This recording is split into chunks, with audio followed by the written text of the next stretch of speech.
Hola, buenas tardes. Vamos a comenzar la clase y para ello vamos a continuar donde nos quedamos el último día, que es explicando el cálculo del intervalo de confianza. Esta diapositiva ya la vimos. Os recuerdo que el cálculo del intervalo de confianza era el estadístico más menos el error máximo. Estuvimos haciendo un ejemplo, este de aquí, cuando la varianza poblacional era conocida, que se hacía con la prueba Z. Este lo resolvimos paso a paso y también le interpretamos. Y nos quedamos en qué sucede cuando la varianza poblacional es desconocida. Es decir, la semana pasada vimos esto y ahora nos queda esto. Pues cuando la varianza poblacional es desconocida, lo que se utiliza es la t de Student en lugar de la z o distribución normal. Esta os dije que no debéis prestar demasiada atención a esta diapositiva, es simplemente la explicación de qué es la t de Student, lo que interesa es lo que viene después, y que normalmente cuando hay 30 sujetos la t de Student se parece mucho a la distribución normal. Y luego os conté cuál fue el autor, el que inicialmente desarrolló la t de Student. Y nos quedamos en esta diapositiva, que es cómo se busca en la tabla que tenéis en el formulario la t de Student. Vuelvo a repasar cómo se busca porque va a hacer falta en el siguiente ejercicio. En esta tabla todo eso de ahí son las diferentes t's, el estadístico que nos interesa. Eso de ahí es la probabilidad, que solamente va de 0,75 a 0,995. Y esto otro son los grados de libertad, que como ya os dije, los grados de libertad simplemente era... Sí, estoy hablando. El resto me imagino que lo oyen, ¿no?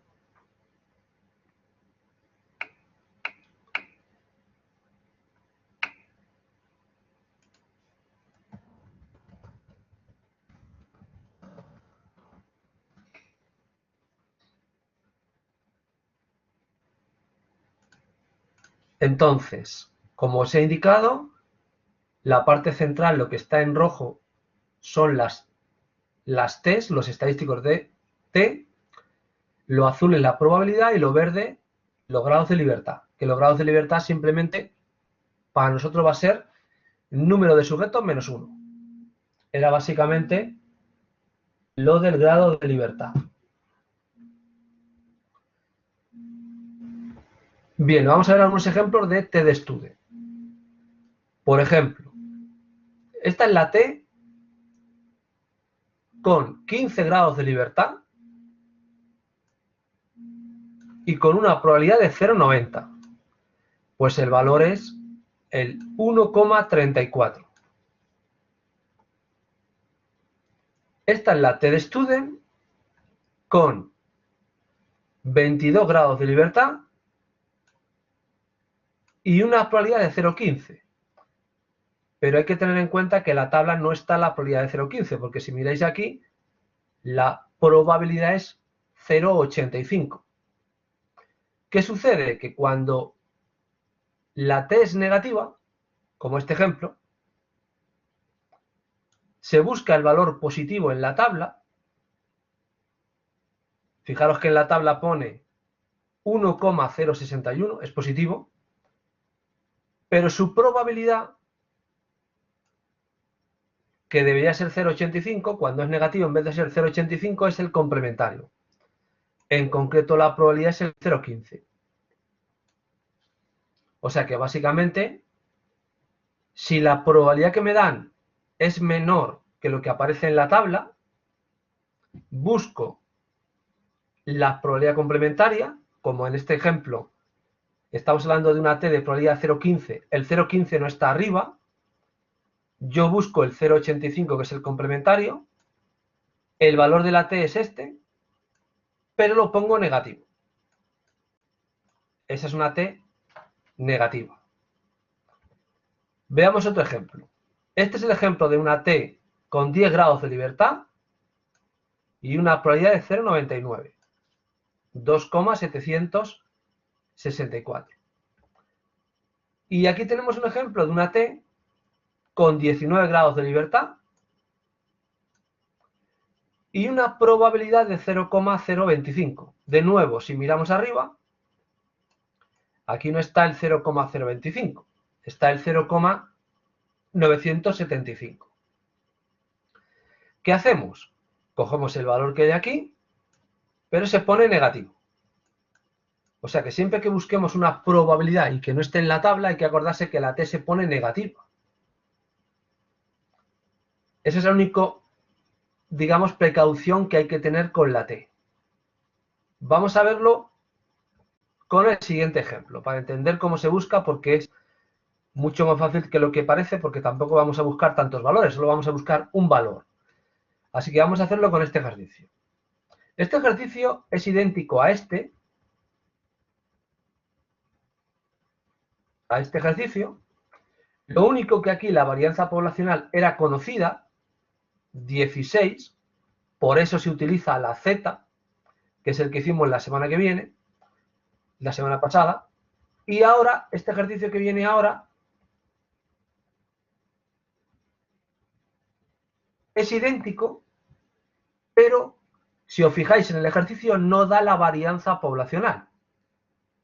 Nos da la varianza muestral, pero no aparece la varianza poblacional, es desconocida.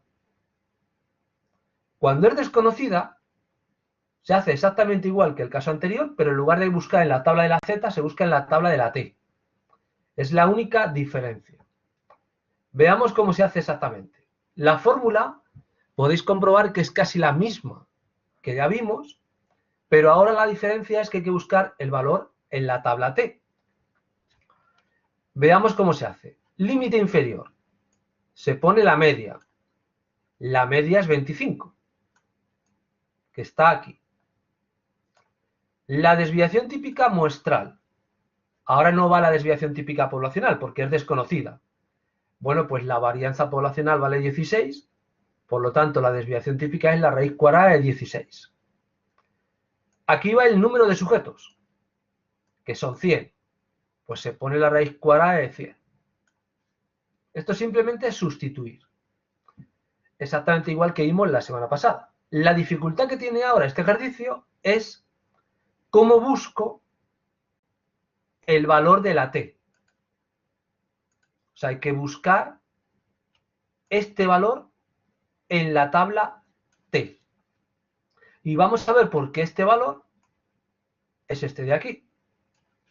El menor 2,626. En concreto, en la tabla hay que buscar la T de 99 grados de libertad. ¿Por qué? Porque ya dije que los grados de libertad son el número de sujetos menos 1. Como hay 100 sujetos, se busca 99 grados de libertad. ¿Y cuánto es la probabilidad que hay que buscar? Lo que valga alfa dividido entre 2. Alfa entre 2, pues va a dar 0,005. Porque si alfa vale 0,01, lo dividimos entre 2 y da 0,005. Pues esto es lo que hay que buscar, que es justamente lo que tenéis aquí. Hay que buscar una T con 99 grados de libertad y con un alfa de 0,005. Bueno, pues vamos a la tabla que está aquí. Lo primero, los grados de libertad, como solamente llega hasta 25, bueno, porque la tabla está incompleta. La tabla que la tenéis colgada en el campus llega hasta 100. Lo que tenéis que buscar es en la fila de 100 o en la fila que más se aproxime a 100. Si está el 99, buscamos el 99, si no, vamos a la fila de 100. Eso es lo que hay que hacer siempre en la columna de grados de libertad. Como los grados de libertad son 99, pues voy a bajar en la tabla hasta que llegue al 100. O el valor más cercano a 100 que hay en la tabla. Ese es el paso 1. Y luego, ¿cómo hago para buscar la probabilidad de 0,5. Pues de la siguiente manera. Si miráis en la fila de arriba, no está el 0,05. ¿Qué hay que hacer? Buscar el complementario. Y el complementario es el 0,995. Porque es el complementario a 0,005. O sea que hay que mirar en esta columna. Entonces deberíamos ir en esta columna hasta que lleguemos a la fila 99. Que aparezca aquí un 99. Así que hay que irse a la última columna. ¿Por qué no vamos a la última columna? Porque el 0,005 no está, así que busco el complementario, 0,995. Miramos la última columna y bajamos abajo. Y el valor que esté en la fila 99, ese es el que hay que poner. ¿Qué valor va a estar en la fila 99? Este, pero positivo. Simplemente cogemos el valor y lo ponemos negativo, porque estamos buscando un valor como complementario. Pues si no hay 99, el más cercano, he dicho, 120.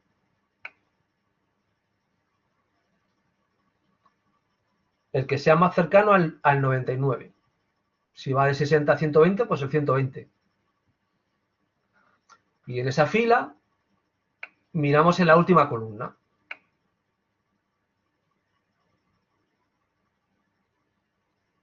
Bueno, pues si sale el 2,617, pues ese, porque la tabla varía.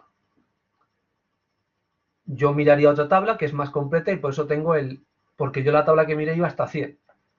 Si la tabla que tenéis es otra, pues se mira el valor en la otra tabla, da igual. El valor nunca sale exacto, sale aproximado.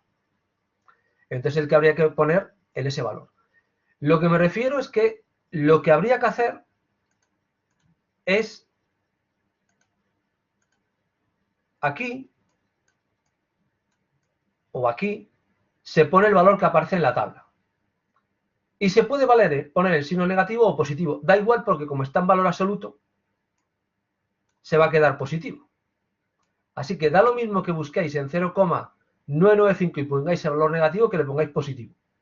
Porque se va a quedar en valor absoluto. Así que es lo de menos. Lo único que hay que hacer es saber buscar. Hay que darse cuenta de que el 0,05 no va a estar en la tabla. Y tengo que buscar el 0,995, que es el complementario. Y me voy a la última columna y bajo hasta el grado de libertad 99. Y el valor que hay ahí le pongo. Si le quiero poner en negativo va a dar igual porque se va a poner en valor absoluto. Y si lo pongo en positivo, pues al final también da igual. Sustituimos y el límite inferior da esto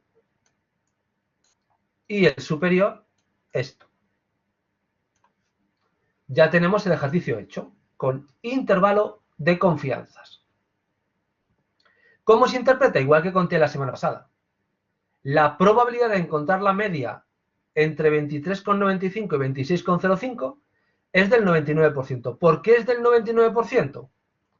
Pues porque como alfa vale 0,01, 1 menos alfa vale 0,99. Por lo tanto, la probabilidad de encontrar el valor es del 99%.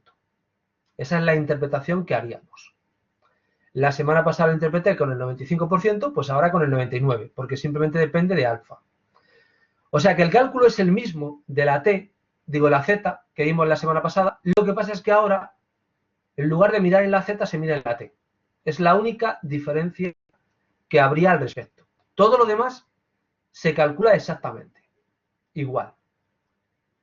El siguiente ejemplo no lo vamos a ver, porque no vamos a ver cómo se calcula con la binomial. Así que este no lo saltamos. Está hecho, pero no lo vamos a ver. Así que vamos al apartado 5. Contraste de medias mediante intervalo. O sea, vamos a el último apartado de la unidad. Contraste de hipótesis. El contraste de hipótesis es comprobar si una hipótesis es cierta o falsa. Es un procedimiento que permite verificar o comprobar si una hipótesis es cierta o es falsa. Es un procedimiento que permite decidir si una afirmación es correcta o falsa. La hipótesis es una afirmación. Bueno, pues vamos a ver cómo se hace para comprobar si una afirmación o una hipótesis se mantiene o se rechaza, si es cierta o falsa. Las hipótesis siempre se plantean referidas a la población.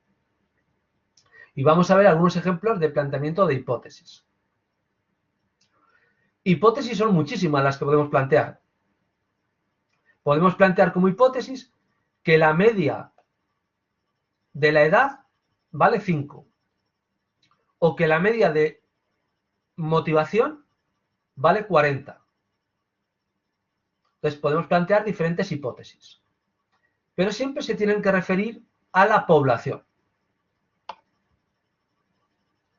Tenemos dos tipos de hipótesis.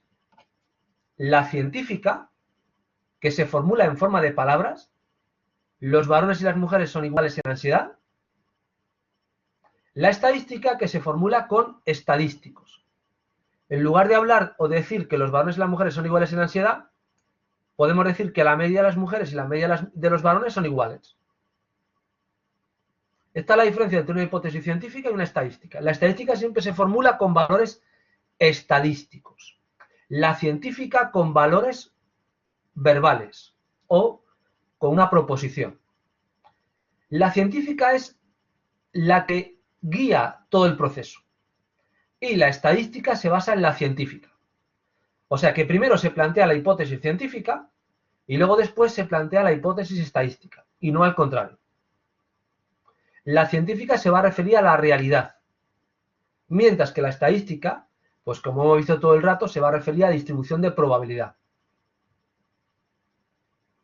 Nosotros vamos a centrarnos en la hipótesis estadística, pero hay que tener claro que siempre parten de hipótesis científicas.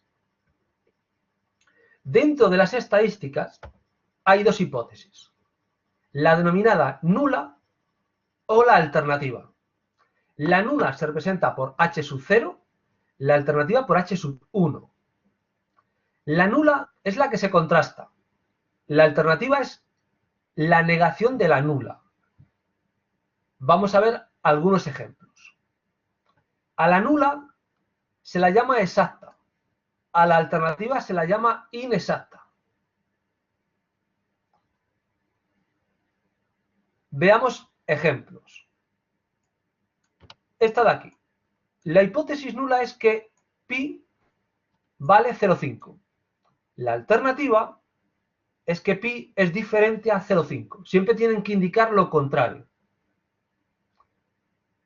Esta de aquí. La hipótesis nula es que la correlación, o ρ, vale 0. La alternativa, que la correlación, o la letra ρ, es distinta de 0. Esta. La hipótesis nula es que la media 1 es mayor o igual a la media 2. La alternativa, que la media 1 es menor que la media 2. Y esta última. La hipótesis nula es que pi es menor o igual a pi 2. La alternativa, que pi es mayor a pi 2. Si os fijáis, en todas las nulas aparece el término igual. Y en todas las alternativas no está el término igual. Porque las nulas son exactas, las alternativas inexactas. Y siempre hay que formularlas de esta manera. La nula y la alternativa dicen exactamente lo contrario. Si la nula pone igual, la alternativa pone desigual o distinto. Si la nula pone mayor o igual, la alternativa pone menor. Y si la nula pone menor o igual, la alternativa pone mayor. Es decir, las hipótesis tienen que ser excluyentes y exhaustivas. O se cumple una o se cumple la otra, pero no se pueden cumplir nunca las dos a la vez. Se tiene que cumplir una de las dos hipótesis. Pero no se puede dar ni que no se cumpla ninguna, ni que se cumplan simultáneamente las dos.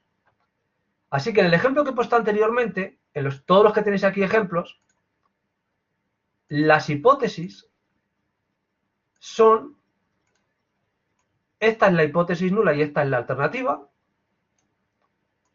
la siguiente es la nula y la alternativa, la siguiente es la nula y la alternativa, y la última la nula y la alternativa. Y según están planteadas, siempre se cumple una o se cumple la otra. No se puede dar nunca que se cumplan las dos. Eso es lo que se llama hipótesis excluyentes o exhaustivas, o mutuamente excluyentes.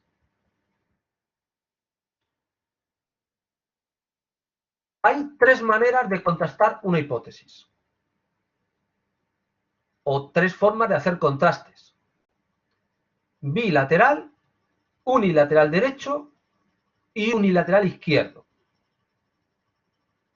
Vamos a ver estas tres posibilidades. O sea, vamos a ver ahora justamente los tres tipos de contrastes que podemos plantear: bilateral, unilateral derecho, unilateral izquierdo. El primero, bilateral. ¿Por qué se llama el contraste bilateral? Fijaros cómo están planteadas las hipótesis. Hipótesis nula. Mi es igual a x. En vez de x, si queréis poner, por ejemplo, podéis poner un 5. Y la alternativa, mi distinto de 5 o distinto de x. O sea, la nula se establece con igual y la alternativa con diferente o distinto. ¿Qué sucede cuando planteas así la hipótesis? Que 1 menos alfa está en medio, alfa medios está a la izquierda y a la derecha. ¿Por qué se le llama bilateral? Porque alfa está en los dos lados. ¿Y cuándo va a ser el contraste bilateral? Cuando la hipótesis esté planteada como arriba, con igual, diferente. Genera un contraste bilateral. Unilateral izquierdo. Se plantea la hipótesis de esta manera. Igual, en vez de poner x, se puede poner un 6 o un 5, da igual, el número que queráis. El unilateral izquierdo, la nula siempre se pone mayor o igual, la alternativa menor. ¿Y por qué se llama unilateral izquierdo? Porque alfa está a la izquierda. Y fijaros que a la derecha no hay alfa, está todo a la izquierda. Y vamos a la tercera posibilidad, la unilateral derecho. La hipótesis se plantean así. Hipótesis nula, mi menor o igual. Alternativa, mi mayor que un valor concreto. Se llama unilateral derecho porque alfa está a la derecha. Y no hay ningún alfa a la izquierda. Pues estos son los tres tipos de contrastes. Bilateral, unilateral derecho, unilateral izquierdo. ¿Y cuándo se plantea cada uno de ellos? Bilateral cuando no sabemos el valor teórico, unilateral derecho cuando creemos que el valor teórico es mayor, unilateral izquierdo cuando creemos que el valor teórico es menor al valor poblacional. Y la forma de plantearlo justamente como tenéis en esta diapositiva, que vamos a ver ahora con algunos ejemplos. Bien, estos son los tres procedimientos de contraste que se puede hacer. Y ahora vamos a lo que se llama la regla de decisión, que dice lo siguiente. Si el intervalo de confianza contiene el valor teórico, se mantiene la hipótesis. Si el intervalo de confianza no contiene el valor teórico, se rechaza la hipótesis. O sea, lo que vamos a ver ahora es cuándo se mantiene y cuándo se rechaza una hipótesis. Y lo tenéis arriba cuándo se va a mantener y abajo cuándo se va a rechazar. Y para entender esto, pues vamos a ver los siguientes audios. Pero la decisión es, digamos que lo que pone aquí arriba, esto que está en negrita, es lo mismo que pone abajo. O sea, esto es lo mismo puesto 3 veces, con diferentes palabras. Mantener la hipótesis significa que el contraste no es significativo, o que el valor teórico y poblacional son iguales. Rechazar la hipótesis, que es todo lo que pone abajo, significa que el intervalo no contiene el valor teórico, o lo que es lo mismo, el contraste es significativo, o que el valor teórico y poblacional son diferentes. O sea que aquí está puesto lo mismo 3 veces en el caso de mantener y 3 veces en el caso de rechazar. Está todo por triplicar. ¿Cómo se contrasta una hipótesis? Pues hay dos procedimientos, o hay dos maneras de comprobar una hipótesis. Procedimiento de intervalo de confianza prueba de significación. Son los dos procedimientos que vamos a emplear para comprobar una hipótesis, para ver si es cierta o falsa. Pues vamos a ver justamente estos dos procedimientos, el de intervalo de confianza y el de significación. Intervalo de confianza. Esto en realidad no lo vamos a ver. Así que todo esto que hay aquí nos lo saltamos. Solo hay que saber que se puede comprobar la hipótesis con un procedimiento denominado intervalo de confianza, que ya lo hemos visto, pero no vamos a ver cómo se realizaría. Así que todo esto nos lo saltamos. Esto ya lo hemos visto anteriormente, así que también nos lo saltamos. Lo único que habría que saber de esta diapositiva es lo que viene abajo, es decir, esto lo ignoramos. O sea, no vamos a ver cómo es el procedimiento de contraste de intervalo de confianza, pero hay que saber que cuanto mayor sea el intervalo, más probable es mantener la hipótesis. Y esto ya lo vimos la semana pasada. Cuanto mayor sea el número de sujetos, más estrecha el intervalo. De hecho, estuve la semana pasada un buen rato explicando que cuando ampliábamos el intervalo, automáticamente el número de sujetos era menor y cuando aumentabas el número de sujetos el intervalo se estrechaba. Pues es lo mismo repetido otra vez. Lo único que hay que tener en cuenta ahora, que es lo único novedoso, es esto de aquí. Cuanto más grande sea el intervalo, más probable es mantener la hipótesis. ¿Cómo haces que el intervalo sea muy grande? Con tamaños muestrales muy pequeños, porque como vimos la semana pasada, cuando aumentabas el número de sujetos, el intervalo se estrechaba. Si el intervalo se estrecha, lo más probable es rechazar. El resto lo ignoramos. Así que lo único relevante de esta diapositiva sería básicamente estas dos frases de aquí. El resto lo podéis ignorar, porque la relación de causalidad y tal la expliqué en la unidad competencial número 3 y está mejor explicada que aquí, así que lo único relevante de esta diapositiva es esto y que lo expliqué la semana pasada durante un buen rato, la relación que había entre el intervalo y el tamaño muestral. Lo único que ahora se añade es que cuanto más grande sea el intervalo, más fácil es mantener. Y cuanto más estrecho sea el intervalo, más fácil es rechazar. El resto no es relevante. Esta también nos lo saltamos. Así que vamos a este. Así que de todo lo que tiene que ver con procedimientos de intervalo de confianza, esto de aquí, lo único que hay que saber es que hay dos formas de contrastar una hipótesis. Mediante intervalo de confianza, mediante prueba de significación. El procedimiento de intervalo de confianza no lo vamos a ver. Y lo único que tenemos que saber es que cuanto más grande sea el intervalo, más fácil es mantener. Y cuanto más estrecho sea el intervalo, o más pequeño, más fácil es rechazar la hipótesis nula.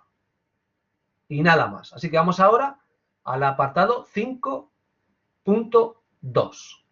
Contraste mediante pruebas de significación, que es otro procedimiento alternativo a la hora de contrastar una hipótesis. Aquí se hace mediante procedimientos de significación. Y vamos a ver que es un procedimiento o prueba de significación, que está basado en una prueba de probabilidad. ¿Cómo se lleva a cabo un contraste de hipótesis mediante pruebas de significación? Pues hay que plantear la hipótesis nula y la alternativa, que lo vamos a ver ahora cómo se plantea. Vamos a establecer la distribución de un estadístico, que básicamente vamos a usar la prueba Z o T. Calcular la zona de aceptación y de rechazo. Y decidir si se mantiene o se rechaza. Bueno, pues todo esto que está en esta diapositiva lo vamos a ver con el siguiente ejemplo.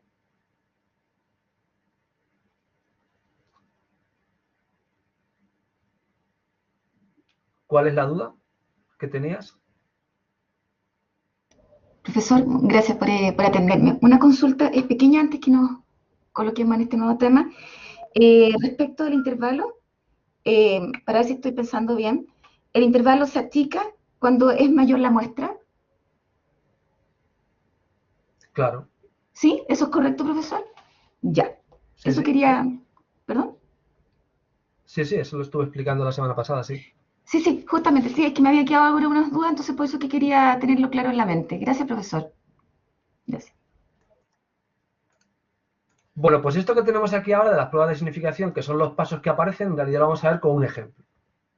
Vamos a ver justamente todo esto que hay aquí con un ejemplo, porque en realidad no hay que saberse de memoria lo que viene en esta diapositiva. Esta es una especie de índice de lo que va a continuación.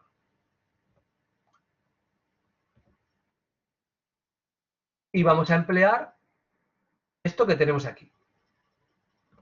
Así que vamos a ver cómo se hace un contraste de hipótesis. O sea, voy a explicar esta diapositiva paso a paso con este ejemplo.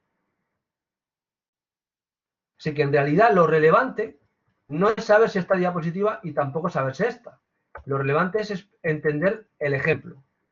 Porque justamente todo lo que viene ahora, justamente lo vamos a preguntar con ejercicios. Así que hay que entender el ejemplo que viene ahora. Ejemplo. Contrastar si la media poblacional toma un valor de 25 con una varianza poblacional de 16. Para 100 sujetos, la media muestral vale 24 y el alfa vale 0,05. Bueno, pues vamos a ver cómo se resuelve este ejercicio. Siguiendo los pasos de esta diapositiva. Primero, hay que plantear la hipótesis nula y la alternativa. Y vamos a ver por qué es esta. ¿Por qué se pone como hipótesis nula que el valor poblacional mi vale 25? Porque el enunciado dice comprobar si la media poblacional vale 25. Esta es la hipótesis nula, tal cual.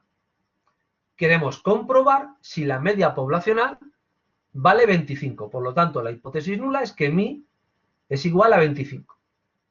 Y la alternativa, que mi es distinto de 25. Porque siempre hay que poner la nula y la alternativa. Como estamos planteando como hipótesis nula que mi vale 25 y alternativa 0,25 vale distinto a 25, como hemos visto aquí,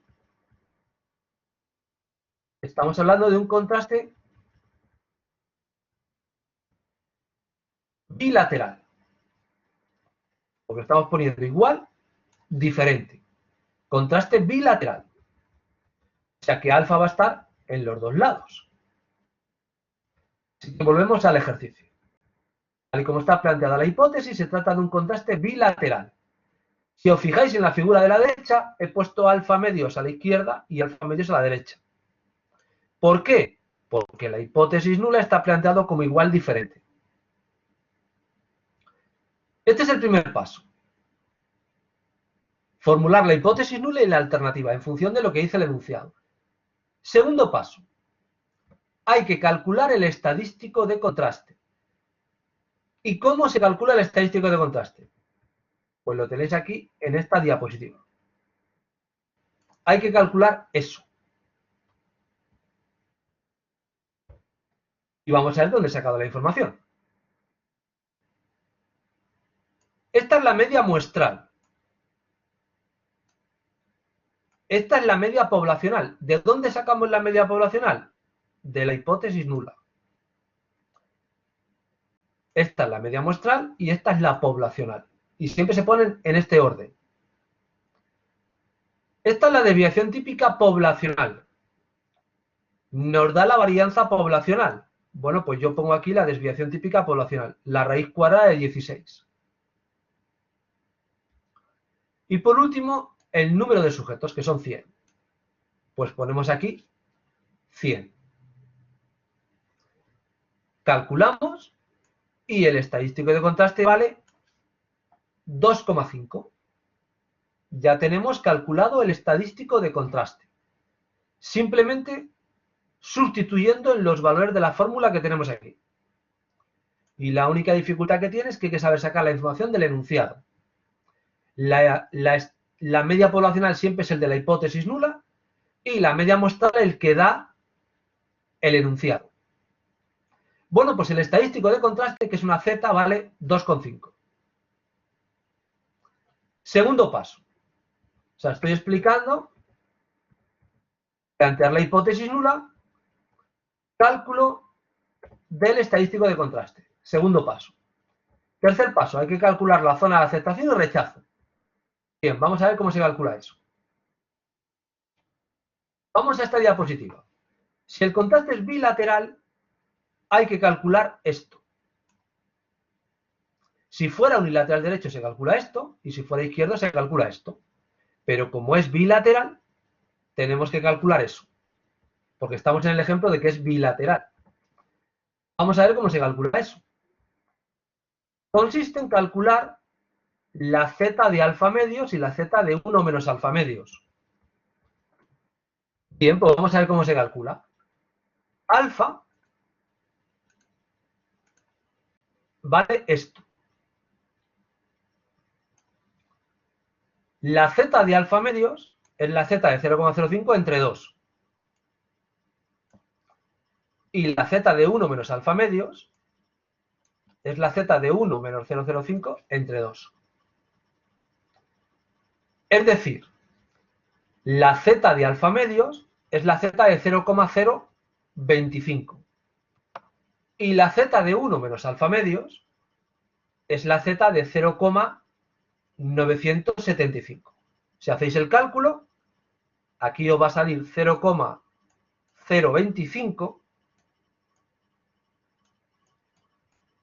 y debajo os va a salir 0,975.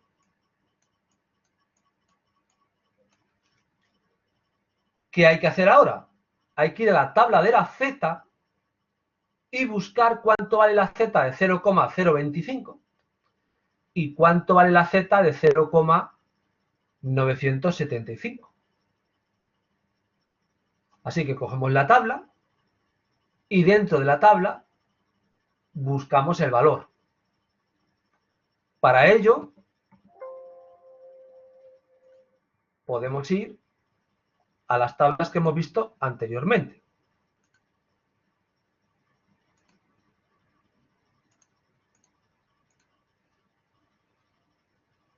Vamos a la tabla de la z, que vimos la semana pasada. Bueno, no, que vimos en el tema anterior. O sea que, un momento, porque en este tema no está. Entonces voy a abrir el formulario para verlo mejor. Así que vamos a abrir el formulario para que veáis dónde está la z de 0,05 y la otra z. Porque es lo que necesitamos. Necesitamos la z. Aquí está el formulario. Y aquí está la tabla de la z. Pues lo que tenemos que buscar es dentro de la tabla dónde está el 0,05. Hay que buscar dos valores. El 0,05, o sea, no, el 0,025 y el 0,975. Bien, pues si buscáis la tabla, fijaros en la tabla, el 0,025 en concreto está situado aquí. 0,025. Está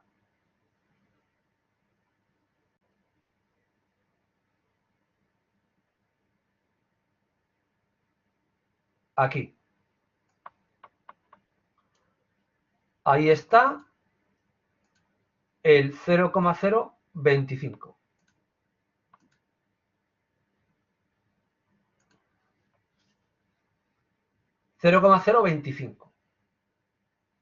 Entonces, ¿cuánto vale la z de 0,025? Porque esa es la probabilidad, evidentemente. Nosotros no queremos la probabilidad, queremos la z.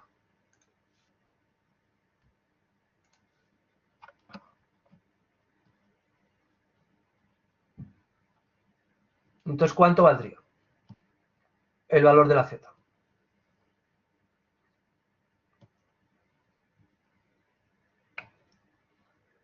Pues menos 1,96.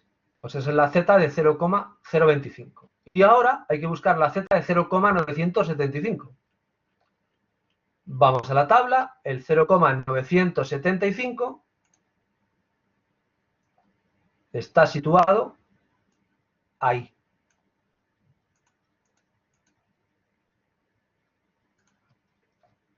El 0,975 equivale a 1,96. Ya tenemos los dos valores. El de 0,025 menos 1,96. Y el de 0,975, 1,96. Por lo tanto, ahora ya sí que podemos continuar con el ejercicio. Vamos de nuevo al ejercicio. Y aquí tenemos todo lo que he dicho anteriormente. Voy a... Un momento que lo voy a poner grande para que lo veamos mejor.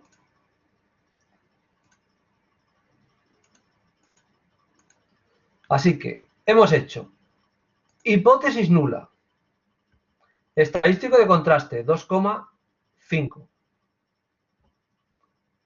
zona crítica más menos 1,96, que lo hemos mirado en la tabla y que justamente lo que he dibujado yo en la figura que tenéis aquí. Aquí he puesto el menos 1,96 y aquí he puesto el 1,96.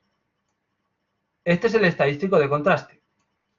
Ahora, ¿qué hay que hacer? Ahora hay que decidir si se mantiene o se rechaza la hipótesis. Y esto es muy fácil de saber si se mantiene o se rechaza. Cogemos el estadístico de contraste y lo situamos en la figura. El estadístico de contraste está aquí. Más o menos. Si el estadístico de contraste cae en la zona gris, se mantiene la hipótesis nula. Si el estadístico de contraste cae fuera de la zona gris, se rechaza. O dicho de otra manera, si el estadístico de contraste está entre estos dos valores, mantenemos. Si el estadístico de contraste está fuera de esos dos valores, se rechaza. En este caso, ¿qué sucede? ¿Se mantiene o se rechaza?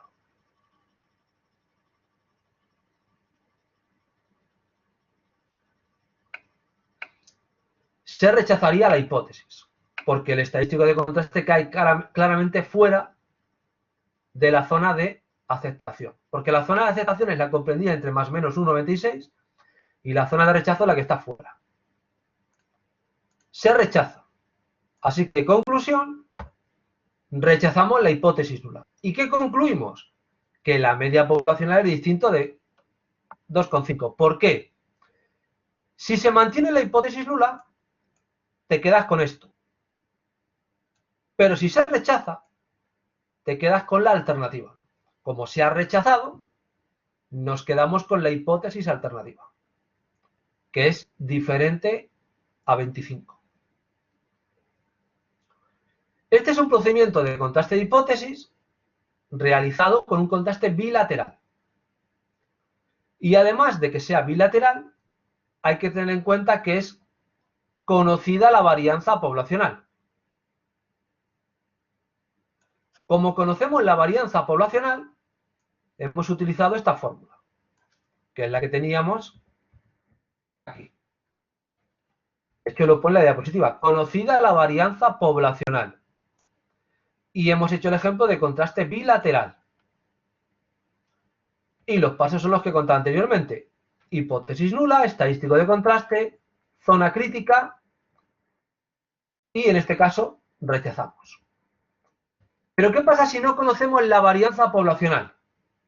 Pues si no conocemos la varianza poblacional, como hemos empezado la clase, se utiliza la T. Fijaros que la fórmula es muy parecida. Lo único que cuando utilizamos la fórmula de la Z, aquí se pone la varianza poblacional. Cuando utilizamos la T, se pone la desviación típica poblacional. Digo, muestral. Todo lo demás es igual. Así que cuando desconocemos la varianza poblacional, hay que utilizar la T. Y vamos a ver un ejemplo de utilizar la T, cuando no conocemos la varianza poblacional. Y hay tres posibilidades también. Bilateral, unilateral derecho o izquierdo. Vamos a ver un ejemplo de un contraste unilateral derecho con la T, porque no conocemos la varianza poblacional. Contrastar si la media poblacional toma un valor menor que 25, como el valor te dice que tiene que ser menor que 25, la hipótesis nula se formula de esa manera y la alternativa es esta otra. ¿Y por qué razón ponemos en la hipótesis nula menor o igual? Y no ponemos menor, porque el enunciado dice menor que 25. ¿Por qué yo he puesto en la hipótesis nula menor o igual? Y no he puesto menor, que es lo que dice el enunciado. ¿Cuál sería la razón de que yo haya puesto hipótesis nula menor o igual, alternativa mayor? Porque tiene que ser exacta. Y hay que poner el igual siempre en la nula. Así que no, así que sería incorrecto poner como hipótesis nula menor. Porque el enunciado no me tiene que decir que yo ponga menor o igual. Yo tengo que saber que la hipótesis nula es exacta y por lo tanto la hipótesis nula siempre es menor igual o mayor igual o igual a secas. Así que la forma correcta de formular la hipótesis nula es menor igual. Y la alternativa mayor. De nuevo me cojo el valor poblacional, que es 25, para formular las hipótesis. Me da la varianza muestral, pero no me da la varianza poblacional. Como no me da la varianza poblacional, no la conocemos. Como no conocemos la varianza poblacional, por eso se hace con la P. Estadístico de contraste, pues el que había en la anterior diapositiva. La media muestral vale 24. La media poblacional siempre se coge el valor de la hipótesis nula. La desviación típica, me cojo la desviación típica muestral. Como la varianza vale 16, pongo 4 y el número de sujetos vale 100. Estadístico de contraste, 2,5. Bueno, en realidad es un menos 2,5. Es negativo. Sí, la conclusión está bien, lo que está mal es que le falta un signo a ese de ahí. Porque sale 24 menos 25. Así que es menos 2,5 lo que sale. Negativo. El estadístico de contraste. Ahora es un contraste unilateral derecho. ¿Por qué? Porque como están formuladas las hipótesis. Cuando se formulan las hipótesis es contraste unilateral derecho. Así que alfa está a la derecha. ¿Y qué nos falta ahora? Ahora hay que calcular esto. Mirando en la tabla de la T. Vamos a ver por qué sale este valor.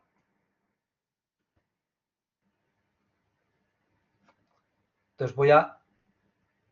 que también está mal, que debería ser negativo. Pero ahora... Ah, no, está bien, es positivo, sí. Este está bien. Voy a explicar cómo se mira ese valor en la tabla. Es decir, lo único que está mal aquí es que esto debía poner menos 2,5. El resto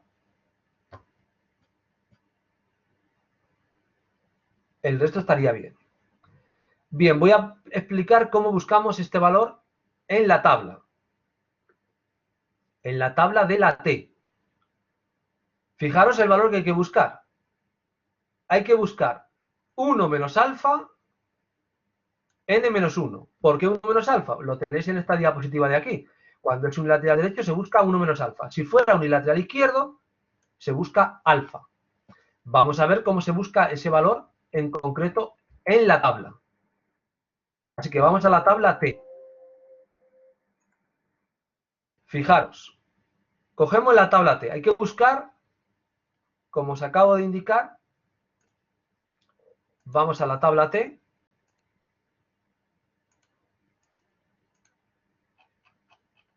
Aquí está la tabla T.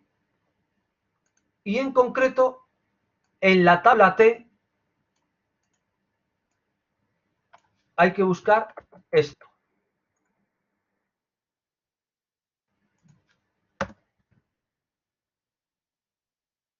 Esto es lo que tenemos que buscar.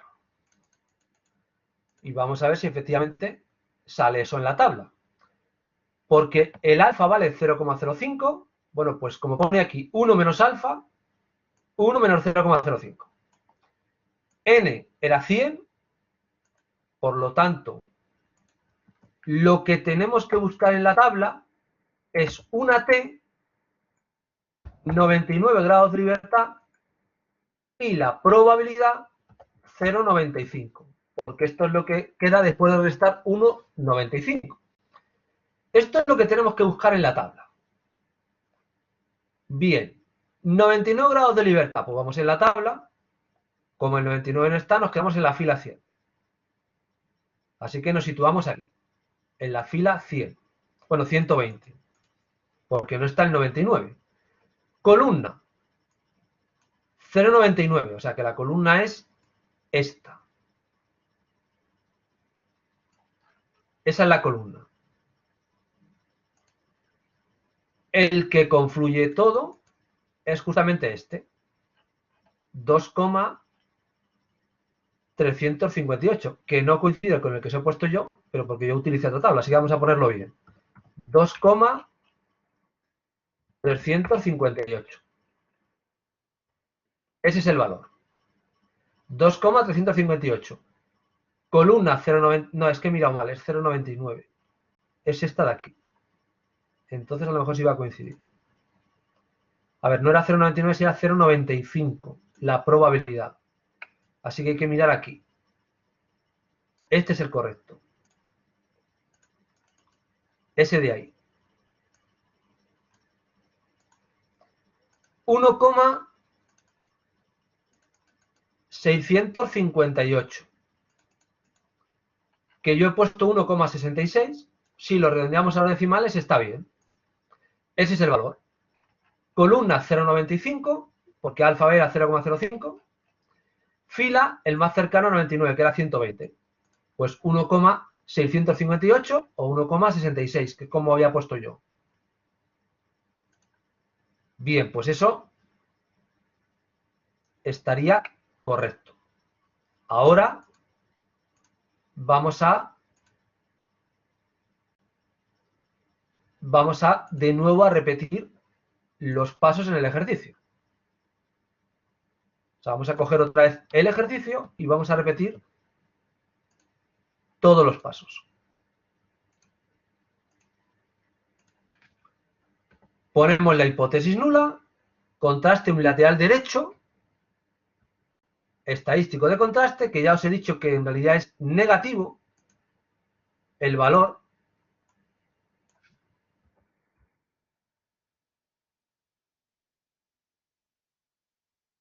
La zona crítica, 1,66. Ahora hay que ver si se mantiene o se rechaza. Y sucede igual que antes. Si cae en la zona gris, mantenemos. Si cae en la zona que hay a la derecha, en este caso, rechazamos. El estadístico de contraste más o menos está por aquí. Así que según ese valor, ¿qué sucede? ¿Se mantiene o se rechaza? Pues según esto claramente mantenemos. Así que concluiríamos que mantenemos. ¿Y qué implica mantener? Mantener implica que la media poblacional vale menor o igual a 25. Eso es lo que implica mantener. La media poblacional sería menor o igual a 25. Y en las soluciones lo tenéis mal, porque no debería decir mantener. Aquí pone rechazar, está mal. Es decir, sería el estadístico de contraste no cae en la zona de rechazo, por lo tanto mantenemos. Es decir, esto es menor o igual a 25. Eso es lo que habría que indicar. Como el estadístico de contraste cae en la zona de aceptación, la zona gris, mantenemos. Conclusión. La hipótesis nula vale menor o igual a 25. Así que eso modificarlo porque la explicación estaba hecha, pero con el estadístico de contraste que fuera positivo, pero como sale negativo, mantenemos. Este es un ejemplo de un contraste cuando no conozco la varianza poblacional, por eso utilizo la T, y cuando es unilateral derecho.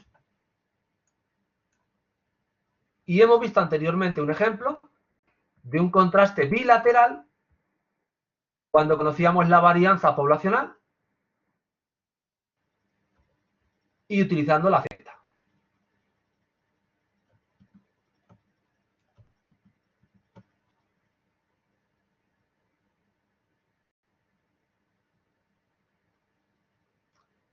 En el caso anterior da igual, cuando es bilateral, el estadístico de contraste da igual que se haga positivo o negativo, porque se mantiene o se rechaza exactamente igual.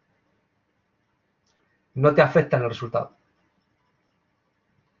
Se sigue manteniendo o rechazando porque es bilateral, no te afecta.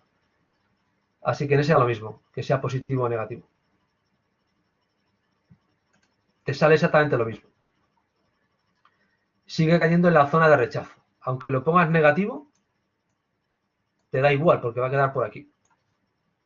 Así que se rechaza igualmente. Lo importante es cuando es unilateral, pero cuando es bilateral da lo mismo. Bien, pues ahora, para volver a repasar todo lo anterior, vamos a ver cómo se hace todo esto con SPSS.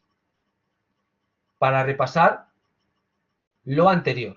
O sea, para repasar estos dos ejercicios que acabamos de ver, hemos visto un ejercicio bilateral y hemos visto un ejercicio unilateral derecho. Unilateral izquierdo, ¿cómo es? Pues es simplemente lo mismo que acabo de explicar, lo único que la T que hay que buscar es esta. En lugar de buscar la T de 1 menos alfa, se busca la T de alfa. Y en lugar de buscar la Z de 1 menos alfa, se busca la Z de alfa. O sea que los pasos de procedimiento serían los mismos. Solo que hay que tener en cuenta es esta diapositiva de aquí para saber cuál hay que buscar. Y en el caso de la T, esta diapositiva de aquí. Ahora vamos a ver cómo se hace esto con SPSS, de cara a lo que sería la unidad competencial número 4, la práctica. Contrastar si la media poblacional toma un valor de 8 para la media de capacidad para trabajar y el alfa vale 0,05. Bien, vamos a ver cómo se hace esto con SPSS y cómo se interpreta. Pues para hacerlo con SPSS hay que darle a analizar, comparar medias, prueba T para una muestra. Con SPSS los contrastes siempre se hacen con la T, nunca se hacen con la Z.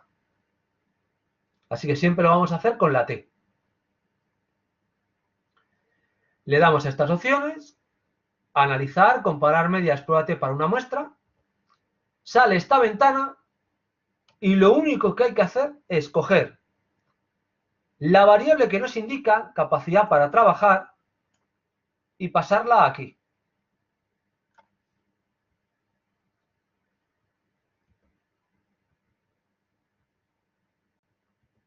O sea, lo único que hacemos es que buscamos a la izquierda la variable capacidad para trabajar y la pasamos a la derecha. Aquí tenéis la variable capacidad para trabajar. Y en valor de prueba, ¿qué ponemos? El valor que nos dice. Queremos comprobar si la media poblacional vale 8. Eso es lo que se pone en valor de prueba. Fijaros que por defecto, en valor de prueba pone un 0. Bueno, pues yo le pongo un 8.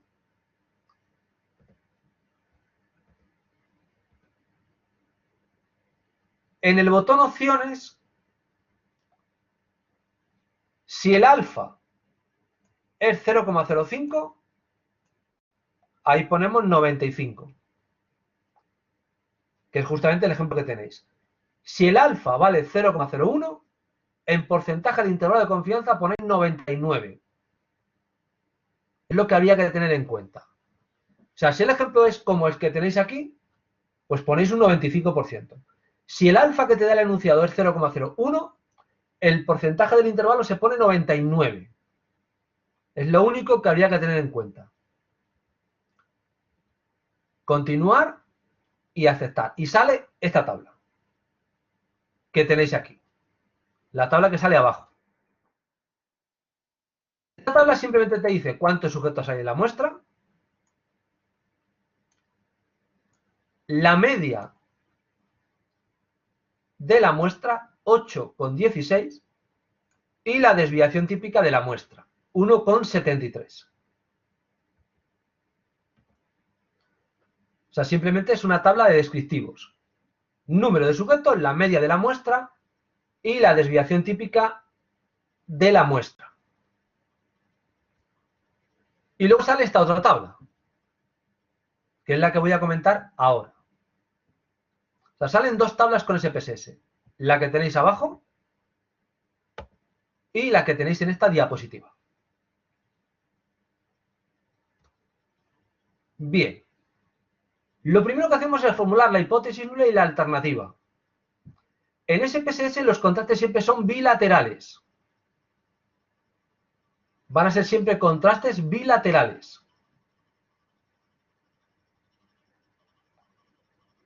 ¿Por qué he puesto 8?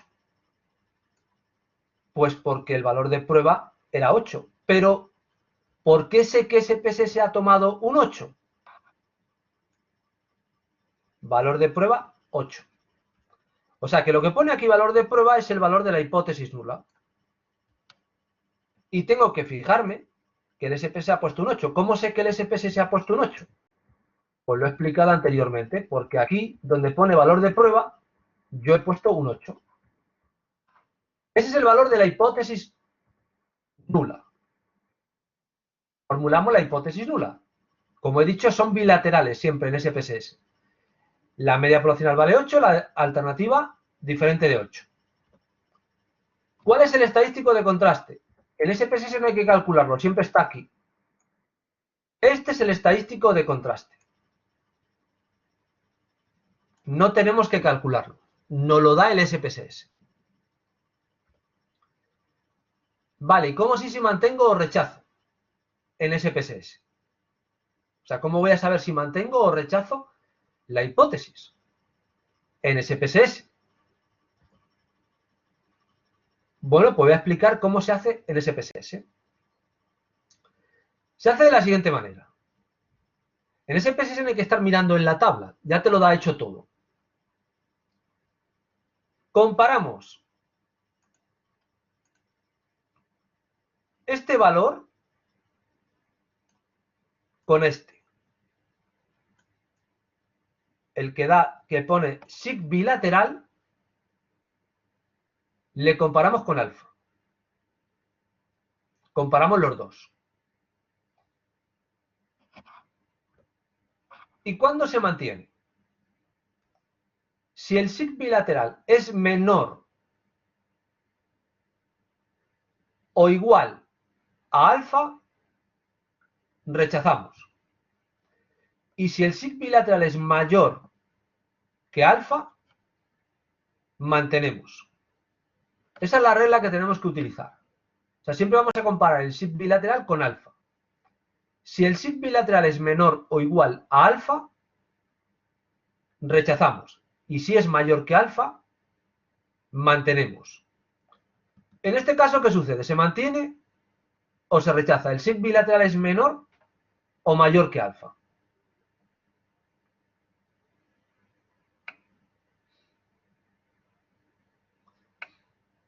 El sig bilateral es menor, porque el sig bilateral vale 0,015, el cual es menor que 0,05. Por lo tanto, se rechaza. ¿Y qué significa que rechazamos? Que la media poblacional vale distinto de 8. Ya hemos comprobado la hipótesis con SPSS.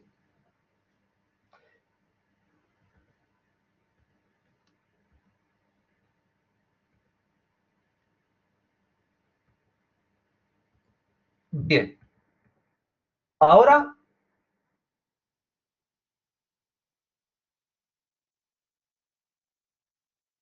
esta parte No hace falta que la hagáis con SPSS, simplemente quiero que hagáis esto que acabo de contar ahora. Con esto es suficiente. Esta parte nos la saltamos. Y vamos a ver otro ejemplo de contraste con SPSS. Esto no lo vamos a ver a mano, así que todo esto no lo saltamos. Simplemente hay que saber hacer esto de cara al trabajo. Es decir, todo lo que me salta anteriormente no es relevante de cara a la asignatura. Lo que quiero es que hagáis un contraste de proporción con SPSS. Y vamos a ver cómo se hace. O sea, vamos a comprobar si la variable sexo en la población tiene una proporción del 70%. Es decir, el 70% son mujeres y el 30% varones. Eso es lo que quiero comprobar. Y vamos a ver cómo se hace eso. ¿Cómo se hace esto con SPSS?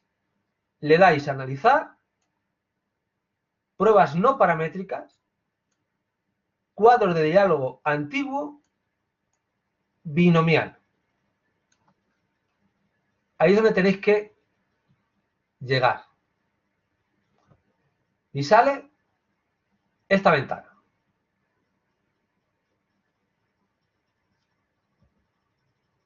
Como la variable que quiero comprobar es la variable sexo, la paso a la derecha. ¿Y qué pongo en proporción de prueba? 0,70. ¿Por qué pongo 0,70? Porque me dice el enunciado que ponga 0,70. Que compruebe, lo que quiero comprobar es si hay un 70% de mujeres y un 30% de varones. Me lo dice el enunciado. Así que en proporción de prueba pongo 0,70. Si el enunciado me hubiera dicho 0,30, pues pongo 0,30, lo que me diga el enunciado. Y en el botón opciones marcáis descriptivos. Le dais a continuar y a aceptar. Sale esta tabla, que en realidad no tiene ningún tipo de utilidad porque calcula la media del sexo, lo cual es erróneo, no se puede calcular la media del sexo. Así que esta tabla directamente la ignoráis, porque no se puede calcular la media del sexo, porque es una variable categórica. La importante es esta otra, que sale aquí. Hipótesis nula. La proporción de la variable es del 0,7. ¿Por qué 0,7? Porque me lo ha dicho el enunciado. Alternativa, la proporción es diferente a 0,7. Bilateral. ¿Cómo sé que vale 0,8 para SPSS? Lo tenéis aquí, valor de prueba, fijaros cómo ha puesto 0,7. O sea, 0,7. Estadístico de contraste. No aparece en la tabla. Simplemente te dice que está basado en una Z, pero no está. Con lo cual, no hay que ponerlo. Pero vamos a ver si se mantiene o se rechaza, que es lo que nos interesa. Y para ello vamos a ir aquí. Se compara este valor con este. Si el SID de la tabla es menor o igual que el alfa, rechazamos. Y si el SID de la tabla es mayor que alfa, mantenemos. Fijaros aquí cuánto vale el SID. 0. En realidad es un 0, otros 3 ceros más, y a lo mejor hay como 4 o 5 ceros y luego hay un 1. Lo que pasa es que el SPSS te lo pone así, de esta manera tan rara. En cualquier caso, es como si fuera un 0. Claramente el 0 es menor que este. Por lo tanto, se rechaza. ¿Y qué implica rechazar? Pues que la proporción es diferente a 0,7. Eso es lo que implica rechazar. Cuando rechazas te quedas con la alternativa, cuando mantienes te quedas con la hipótesis inicial. Bueno, pues esto únicamente lo tenéis que aplicar de cara a el trabajo. O sea, de cara al trabajo, los únicos ejercicios que os faltan son justamente los dos que acabo de explicar. Un ejercicio es este, de cómo calcular un contraste de medias con la T. Esto he dicho que no lo hagáis. Este también hay que saltársele. Y el otro ejercicio era cómo calcular la proporción, de cara únicamente a lo que sería el ejercicio de la actividad número 4. Bueno, pues estos serían los dos únicos ejercicios que tenéis que hacer. En realidad son 4 porque es el mismo ejercicio 2 veces. Pero hay 4 ejercicios en la unidad número 4 que, como habéis visto, son bastante sencillitos y son justamente las dos que acabo de explicar ahora mismo. Ahora vamos al último apartado en el cual voy a explicar algunos conceptos de probabilidad.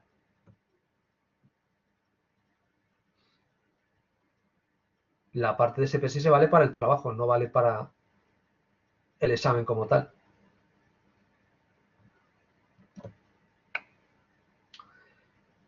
Bueno, pues tenemos 4 tipos de probabilidades a considerar, que tiene que ver con lo que acabo de comentar de la hipótesis nula y la alternativa. Cuando yo voy a tomar una decisión o cuando tomo una decisión, se tienen en cuenta 4 tipos de probabilidades. Cuando una persona toma una decisión de cualquier tipo, actúan simultáneamente 4 probabilidades, que es lo que vamos a ver ahora. La decisión que puedo tomar es la de mantener o rechazar una hipótesis. Y hay 2 posibilidades. Que la hipótesis nula sea verdadera o que la hipótesis nula sea falsa. Bien, pues teniendo en cuenta que la hipótesis no sea verdadera o falsa y que puedo mantener o rechazar, vamos a ver qué 4 posibilidades se dan. Primero, si la hipótesis nula es verdadera y yo mantengo la hipótesis, estoy realizando una decisión correcta, porque la hipótesis nula es verdadera y yo la mantengo. A la probabilidad de que suceda eso, a la probabilidad de que mantenga la hipótesis nula siendo verdadera, la denominamos 1 menos alfa. Que ya hemos hablado de 1 menos alfa y lo hemos llamado nivel de confianza. Bueno, pues otra forma de llamar a 1 menos alfa es la probabilidad de mantener la hipótesis nula cuando es verdadera. Es otra forma de interpretar 1 menos alfa. ¿Y qué es alfa? Pues alfa lo hemos llamado nivel de significación, nivel crítico, nivel de riesgo, aparecían los diferentes problemas, pero alfa en términos de probabilidad es la probabilidad de rechazar la hipótesis nula cuando es verdadera. Resulta que cuando rechazas la hipótesis nula cuando es verdadera, estás cometiendo un error. Por lo tanto, a alfa también se le llama error tipo 1, porque rechazas la hipótesis cuando es verdadera. Así que 1 menos alfa es una decisión correcta, alfa es una decisión incorrecta. Vamos ahora a la derecha. ¿Qué sucede cuando la hipótesis nula es falsa y yo rechazo? Pues si la hipótesis nula es falsa y yo rechazo, es una decisión correcta. Pues a la probabilidad de rechazar la hipótesis nula cuando es falsa se la llama 1 menos beta. Y a 1 menos beta se la denomina también potencia. Dicho de otra manera, la potencia es la probabilidad de rechazar una hipótesis nula cuando es falsa.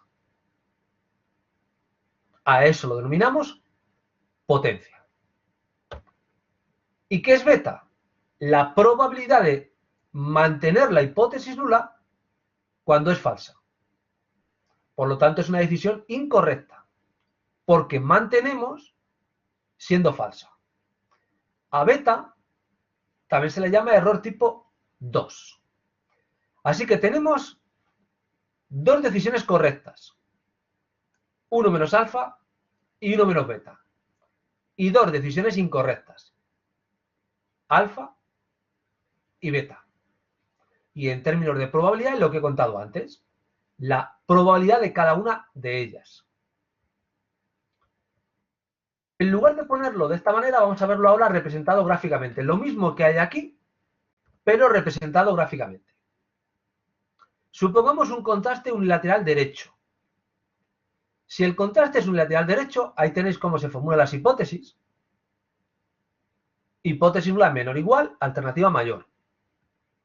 Alfa está a la derecha y 1 menos alfa a la izquierda. Cuando el contraste es unilateral derecho, alfa siempre va a estar situada a la derecha, 1 menos alfa a la izquierda. Y esa línea que separa alfa y 1 menos alfa se le llama criterio de decisión. De tal manera que si el estadístico de contraste cae en la zona de alfa, rechazamos, y si el estadístico de contraste cae en la zona de aceptación o de 1 menos alfa, aceptamos, que es justamente lo que he explicado anteriormente en el contraste de hipótesis. En el caso de que el estadístico de contraste caiga por aquí, vamos a rechazar, y si el estadístico de contraste cae por aquí, vamos a mantener, porque estamos en la zona de aceptación. O sea que de momento simplemente he repasado lo que he explicado anteriormente con el contraste de hipótesis. Lo único es que ahora lo he representado todo en la figura. Seguimos con un contraste unilateral derecho, donde, como he dicho, alfa está a la derecha, 1 menos alfa a la izquierda. Pero ¿qué pasa con beta y 1 menos beta? Pues resulta que en un contraste unilateral derecho, beta y 1 menos beta están colocados de esta manera. Beta está a la izquierda, 1 menos beta a la derecha. Si os fijáis, están justamente al revés que alfa. Esto es como se sitúan alfa y 1 menos alfa en un contraste unilateral derecho. Y esto es como se sitúan beta y 1 menos beta en un contraste unilateral derecho. Van justamente al revés.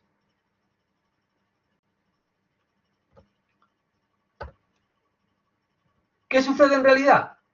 Que las dos distribuciones están solapadas. O sea, esto no aparece por separado como lo he explicado. Esto lo he explicado por separado para que se vaya entendiendo dónde está cada cosa. Pero en realidad la forma de verlo es esto. En un contraste unilateral derecho, alfa está a la derecha, beta a la izquierda y a la derecha ¿de qué? Del criterio de decisión. 1 menos beta a la derecha, 1 menos alfa a la izquierda. Este es unilateral derecho. Pero ¿qué pasa si el contraste es unilateral izquierdo? Pues resulta que cuando es unilateral izquierdo, a todo se da la vuelta. Fijaros en esta diapositiva, que es justamente la opuesta a esta. ¿Por qué? Porque este es un contraste unilateral derecho y das cuenta dónde está cada probabilidad colocada. Y estas probabilidades son las mismas que he contado al principio, en esta diapositiva.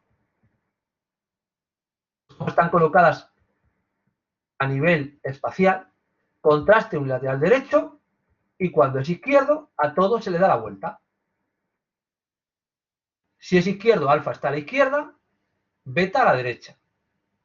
Y lo mismo con 1 menos alfa y 1 menos beta.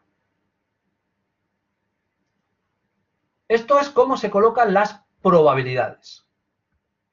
Pero ahora viene de qué depende beta y de qué depende alfa. ¿Por qué es importante saber de qué depende beta y de qué depende alfa? Por lo siguiente. Cuando yo hago un contraste de hipótesis, lo que tengo que conseguir es que alfa y beta sean pequeños. ¿Por qué tengo que conseguir que alfa y beta sean pequeños? Porque he dicho anteriormente que alfa es un error y beta es un error. Porque alfa es rechazar cuando la hipótesis no es verdadera y beta es mantener cuando la hipótesis no es falsa. Así que tanto alfa como beta es un error. ¿Cuál es el objetivo? Hay que conseguir que alfa y beta sean pequeños, lo más pequeños posibles. Vale, ¿y cómo se consigue eso? Pues lo tenéis resumido en esta diapositiva. ¿De qué depende el valor de beta?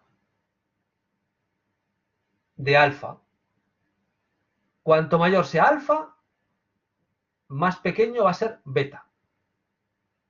Así que si quiero que beta sea muy pequeño, no me queda más remedio que alfa sea grande, o al revés. ¿De qué depende también el valor de beta? De lo cercana que esté la hipótesis nula y la alternativa. Fijaros en esta diapositiva, aquí está la hipótesis alternativa, aquí está la nula. Cuanto más las junte, más grande es beta. Y cuanto más las separe, más pequeña es beta. Por eso pone aquí, cuanto más próximas estén las hipótesis nula, mayor es beta. Así que si quiero que beta, que es un error, sea pequeño, tengo que separar la hipótesis nula y la alternativa. Tercer valor del que depende beta, del error típico, el que hemos llamado en este tema el error muestral. Pues resulta que cuanto mayor sea el error típico o el error muestral, mayor es beta. Cuarto valor del que depende beta, del número de sujetos.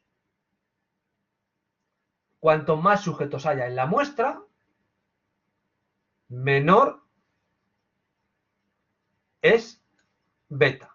A mayor n, menor beta. Es decir, si yo quiero que beta sea pequeño, si yo quiero que este trozo de aquí sea pequeño, lo más pequeño posible, ¿qué tengo que hacer? Aumentar alfa, separar todo lo posible la hipótesis nula y la alternativa, que el error típico sea pequeño y que el tamaño muestral sea muy grande. Puedo hacer una de las cuatro cosas o las cuatro cosas a la vez si puedo. Cualquiera de las cuatro condiciones, por separado o juntas, disminuyen beta. ¿Y cómo hago que alfa sea pequeño? Porque también es otro problema que tenemos. Me puede interesar que beta sea pequeño, pero me puede interesar que alfa sea pequeño. ¿De qué depende alfa? De beta. Resulta que cuando alfa es pequeño, beta es grande. Así que si quiero que alfa sea pequeño, lo que tengo que hacer es aumentar alfa. O sea, daos cuenta, si comparáis esto con esto, que alfa y beta van al revés. De que aumenta alfa, disminuye beta. Así que nunca puedo conseguir que alfa y beta a la vez sean pequeños. No me queda más remedio que aumentar alfa o disminuir beta. Así que ¿de qué depende alfa? De beta. Cuanto más grande sea beta, más pequeño es alfa. Segundo valor del que depende alfa, de la distancia de las dos hipótesis. Cuanto más las separe, más pequeño es alfa. O cuanto más las junte, más grande es alfa. Del error típico. Cuanto mayor sea el error típico, menor es alfa. Así que fijaros, si aumenta el error típico, resulta que aumenta beta. Y si aumenta el error típico, disminuye alfa. Así que aquí tenemos el problema de que si el error típico no siempre conviene aumentarlo. Porque si lo aumentas, aumenta beta, pero disminuye alfa. Así que nunca vamos a tener una solución idónea. Y por último, del número de sujetos. Cuanto menos sujetos tengas en la muestra, mayor es alfa. No, al revés. Cuanto más sujetos tengas en la muestra, mayor es alfa. Así que vuelve a haber una discrepancia. Si tú aumentas el número de sujetos, disminuye beta, pero resulta que aumenta alfa. En definitiva, que es muy complicado conseguir que alfa y beta simultáneamente sean pequeños. Porque resulta que van al revés. Lo tenéis todo recogido en esta diapositiva. Van justamente al contrario. Si alfa aumenta, disminuye beta. Si beta aumenta, disminuye alfa. Si el error típico lo aumento, aumenta beta, pero baja alfa. Si el número de sujetos lo aumento, resulta que beta disminuye, pero aumenta alfa. La única solución que consigue que tanto alfa como beta sean pequeños es que la distancia entre la hipótesis nula y la alternativa, la distancia entre esta hipótesis y esta hipótesis, cuanto más las separe, más disminuyen alfa y beta. Esa es la única solución que tenemos. Así que la única manera de garantizar que alfa y beta son pequeñas, las dos, por todo el que aparece en esta diapositiva, la única manera de conseguir que tanto alfa como beta sean pequeñas es separando las dos distribuciones que hay ahí. O sea, separándolos todo lo que se pueda. O sea, separando la hipótesis nula de la alternativa. Cuanto más separemos la hipótesis nula de la alternativa, conseguimos disminuir alfa y beta simultáneamente. En cualquier otra solución, aumenta uno o disminuye la otra. Este es el gran problema que hay en los contrastes de hipótesis, que es muy complicado que los dos errores que he comentado, esto que estaba en esta diapositiva, es muy complicado que los dos errores se hagan muy pequeños, porque van al contrario. Y la única solución de conseguir que tanto alfa como beta sean pequeños, pues pasa por la posibilidad de que la hipótesis nula y la alternativa la separe mucho.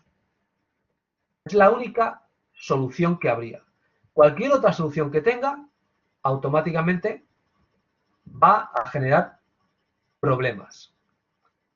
Bien, pues con esto terminaríamos lo que es esta unidad, y lo que tenéis aquí es un repaso de todo lo que hay que hacer en la unidad competencial número 4 de cara a la actividad práctica, que era la actividad que se hacía con SPSS. Lo tenéis aquí resumido. Está también en el documento que está colgado en el campo virtual. Aquí tenéis lo que ya conté en la unidad número 2, lo que conté en la unidad número 3, y estos dos ejercicios son los que he contado hoy en la unidad número 4. Así que con esto ya tendríais explicado todo lo que tiene que ver con la actividad práctica de esta cuarta unidad competencial. Ahora os voy a indicar de todos los ejercicios que hay de la unidad 4, los que habría que hacer y los que no habría que hacer, porque hay algunos que no he explicado y que no hace falta hacerlos. De todo lo que he contado esta semana y la pasada, porque la primera semana que vimos la unidad no conté nada de ejercicios, se pueden hacer el ejercicio 1, el ejercicio 3,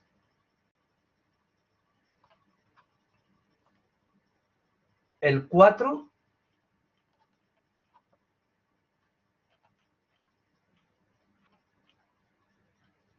el 5, el 6 y el 8. El 1 es de cálculo de intervalo de confianza. El ejercicio número 1. El apartado 1 se hace con el ejercicio de la prueba T, justamente el que he explicado hoy. Así que el 1.1 es un ejemplo de cómo hacer un intervalo de confianza con la T. Justo el que he contado hoy nada más empezar la clase. El 1.2 es intervalo de confianza con la Z, el que conté la semana pasada.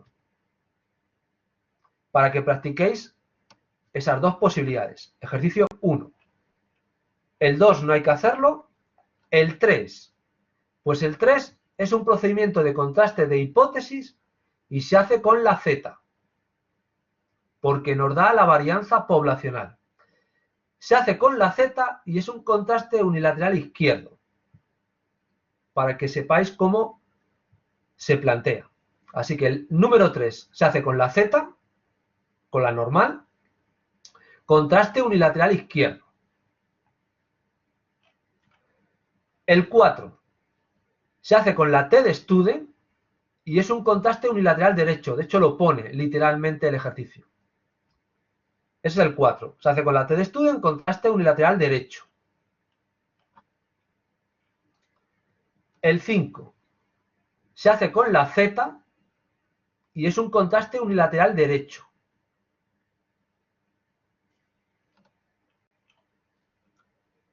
El 6 se hace con la T, porque no te da la varianza poblacional, y es un contraste unilateral izquierdo. Ese es el 6. El 7 no hay que hacerlo. Y el 8 se hace con la T y es un contraste bilateral. Así que ahí tenéis ejemplos de unilateral derecho, unilateral izquierdo, con la T, con la Z y bilateral. Y ejemplos de intervalo de confianza, para que practiquéis los ejercicios que hay con esta unidad. Esto que he contado, pues lo tenéis en el documento que hay colgado en el campus desde el principio. Es como se realizarían los diferentes ejercicios. Bien, pues ahora lo que voy a hacer es repasar lo que ya conté el primer día de clase y que tenéis en la primera sesión. Sí, claro, por eso os lo he mandado para que lo hagáis, porque son ejercicios típicos de lo que puede caer de esta unidad en el examen. Lo que hemos visto en la última clase y en la de hoy. Y que justamente los ejercicios que os acabo de mandar son para repasarlo. Lo que no entra es lo que he contado de SPSS. Eso no entraría de cara al examen, eso entra únicamente de cara al trabajo. Bueno, pues vamos a repasar lo que ya conté el primer día de clase. De hecho, podéis comprobar si vais a la primera sesión, que justamente al principio conté lo que era el examen y demás, y la estructura y todo lo que tiene que ver con las diferentes partes que tenía la asignatura y demás. Bueno, pues tenemos en primer lugar la estructura del examen, las partes que tiene. Son 20 preguntas que suponen un 60% del examen, 20 preguntas tipo test, teniendo en cuenta que las incorrectas restan. Y luego hay 4 preguntas de desarrollo, 4 problemas. Aunque se llame desarrollo, son 4 problemas, que supone un 40% de la nota. Es decir, es un examen igual que el simulacro o las actividades 2 y 3, lo que pasa es que dura el doble en cuanto a contenido, porque los simulacros tienen 10 preguntas y 2 problemas. Bueno, pues el examen son 20 preguntas y 4 problemas. Lo único, naturalmente, que en vez de preguntar de una unidad, el examen te pregunta por las 4 unidades. Teniendo en cuenta que la primera unidad era teórica y donde hay ejercicios únicamente son las 3 unidades últimas. Bueno, pues 60% las tipo test, 40% los 4 problemas. No hace falta sacar un 5 en la teoría o en la práctica, lo que sí hay que sacar un 5 en todo el examen para poder aprobarlo. Y el tiempo que hay para realizar el examen, pues son 2 horas. Para todo el contenido entero del examen, tanto la teoría como la práctica. La forma de aparecer las preguntas son todas a la vez. Es decir, te aparecen todas las teóricas y luego debajo los 4 problemas y cada uno puede empezar por donde quiera. Aparece todo simultáneamente. La parte teórica, bueno, pues son 6 puntos de los 10 que tiene el examen, 20 preguntas de 3 alternativas, solo una es correcta y las incorrectas restan. Y hay preguntas de las 4 unidades competenciales.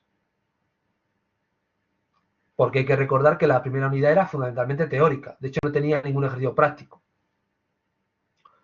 Solo hay una correcta, seguro.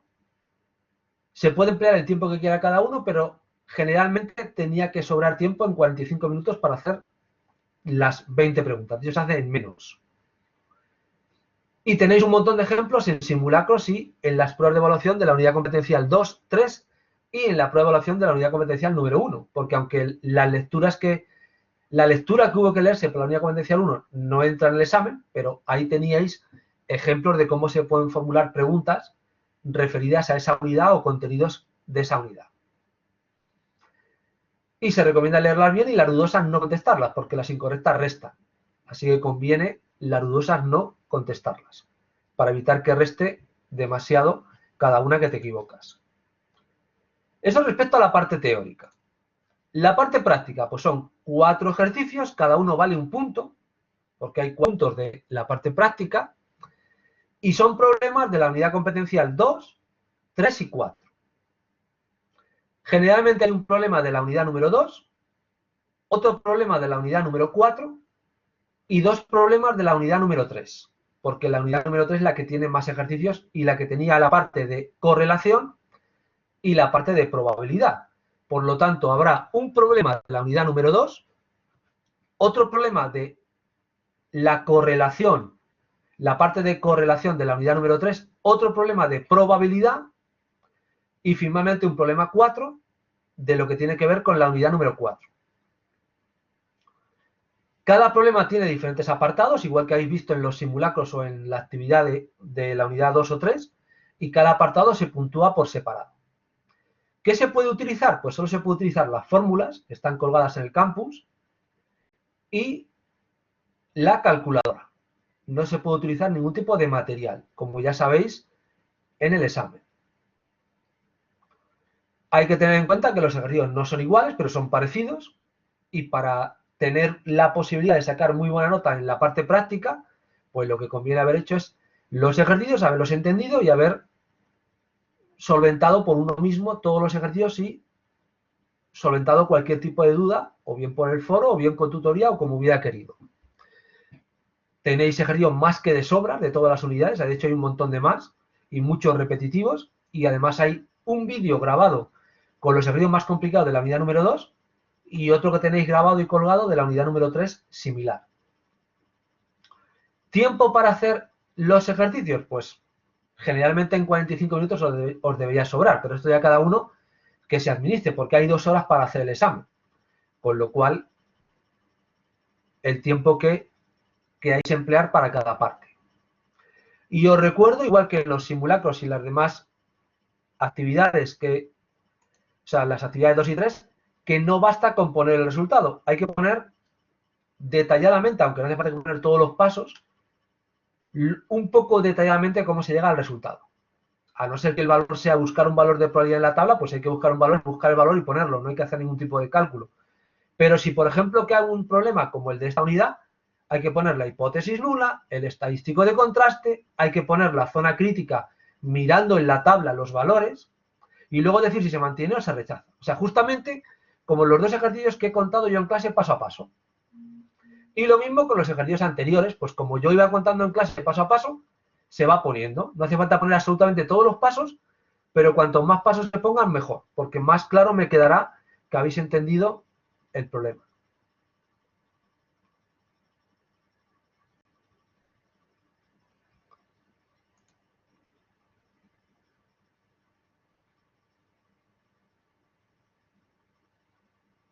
Sí, se puede poner elevado al cuadrado así.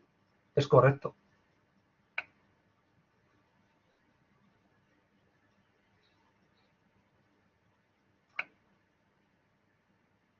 Los puntos suspensivos, pues si pones algunos valores sería correcto, pero en todo caso, al menos el primero y el último, que me quede claro cómo se calcula, porque si no, no voy a saber de dónde ha sacado el resultado. Entonces hay que poner los pasos que quede claro de dónde se obtiene el resultado como tal. Entonces, en términos generales, el que haya hecho los simulacros y la actividad, pues ya sabe del tiempo que dispone, porque para el simulacro y la actividad tiene la mitad de la duración que el examen, así que vais a tener el doble. Al que en el simulacro y la actividad le haya sobrado un montón de tiempo, pues el examen le va a sobrar otro montón de tiempo. El que en el simulacro y la actividad haya tenido poco tiempo, pues que sabe que el examen va a tener que ir un poco más rápido. Pero justamente por eso el primer día de clase dije que utilizarais el teclado y que usarais la calculadora, y tenéis además una actividad en blanco desde prácticamente hace 2 meses para que practicarais todo lo que quisierais. O sea que ha habido tiempo más que de sobra de practicar cómo teclear y demás.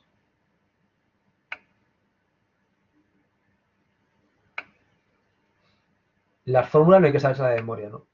Las tenéis colgadas en el campus.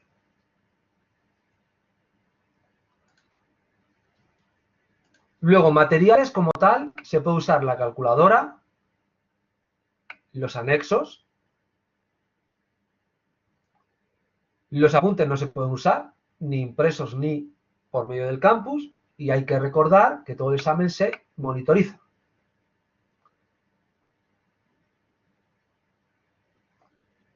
Entonces, cualquier comportamiento fraudulento, pues automáticamente, por normativa de la universidad, pues lleva a que sea calificado como 0 o se invalide como tal. Tampoco se puede usar comandos como copiar, pegar o capturar pantalla. Lo acabo de indicar que no puedes imprimir nada. Tiene que ser a través del campus. Te conectas por el campus y cargas las tablas y el formulario. Tienes que abrirlo antes de abrir el examen o durante el examen, da igual.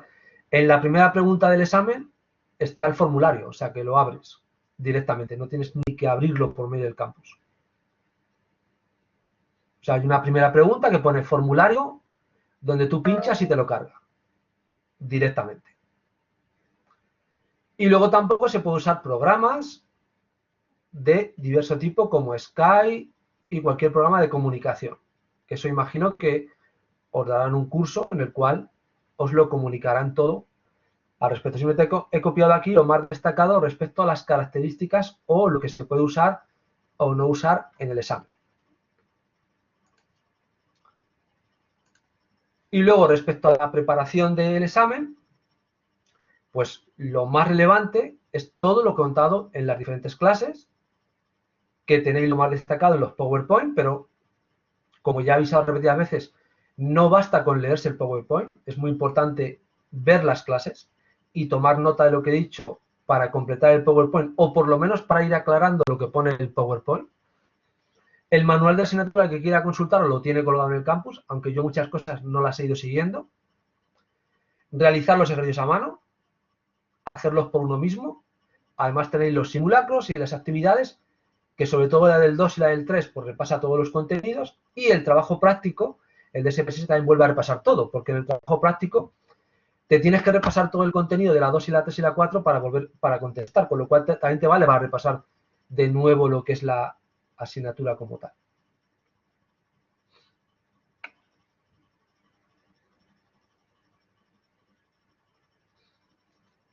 Pues a ver, tú puedes tener abierto el formulario antes de empezar el examen, pero en el propio examen, al iniciarlo, hay una pregunta que te permite cargarlo.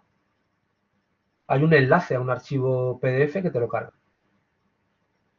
Y en cualquier caso en el campus lo tienes colgado. Lo puedes abrir. Porque yo puedo comprobar que tú has abierto el formulario. Mientras se abra el formulario no se considera ningún tipo de falta en el examen. Yo lo verifico que se ha abierto.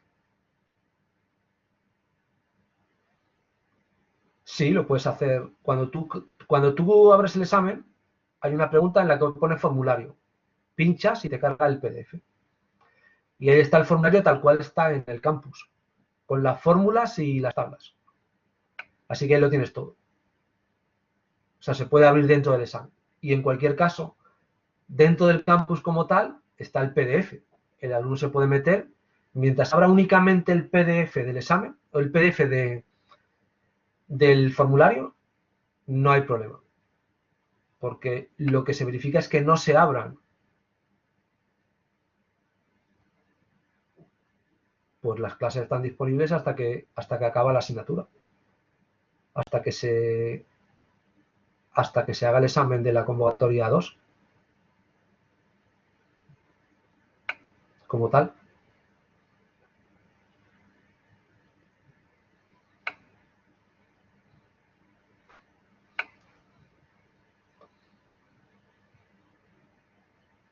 Las tutorías en principio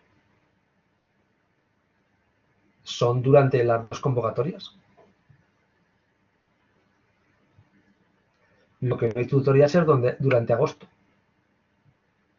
Pero el resto de cuatrimestre, mientras se solicite con antelación como tal, no hay ningún tipo de problema. O sea, el que suspende la primera convocatoria o no se presente por la razón que sea, puede solicitar tutoría saltando a agosto, que no es lectivo en la universidad, puede solicitar tutoría en septiembre, octubre o antes de la segunda convocatoria.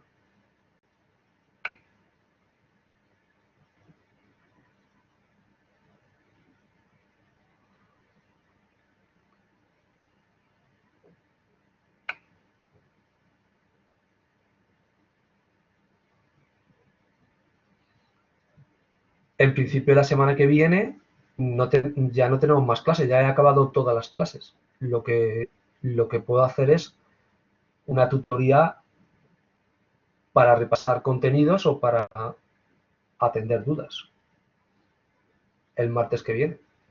Es lo que se podría realizar. Pero no voy a avanzar contenido porque ya lo he dado todo. Lo que sí puedo es tener una tutoría en el mismo horario. Entonces, si hay gente que quiera, bien para que repase los aspectos más complicados de cosas que no queden claras, o bien para repasar algunos ejercicios o cualquier tipo de dudas.